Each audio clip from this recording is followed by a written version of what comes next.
ito pong nangyari kay kay Rene tsaka kay Divine, this is a tragic accident, but it's really very rare, no? And nakikiramay po kami, again, nakikiramay ako sa pamilya, and also as a coach, I can understand the trauma, no, and the shock of the coaching staff of Ateneo. They did not want this to happen, no?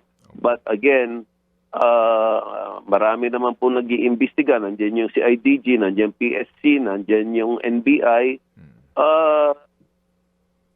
If they are liable, dapat po siguro managot sila. But at the same time, parang anak na po ng mga coaches yan. I can understand that they are also devastated. No? I can understand that they are traumatized, the whole coaching staff and coach staff.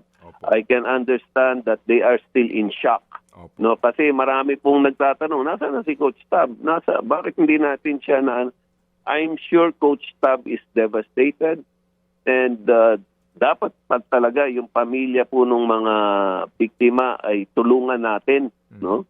Na they can get over this, because durog na durog po yung puso natin pag nakikita natin yung mga magulang na sa tingin natin na pwede namang maiwasan na bagay.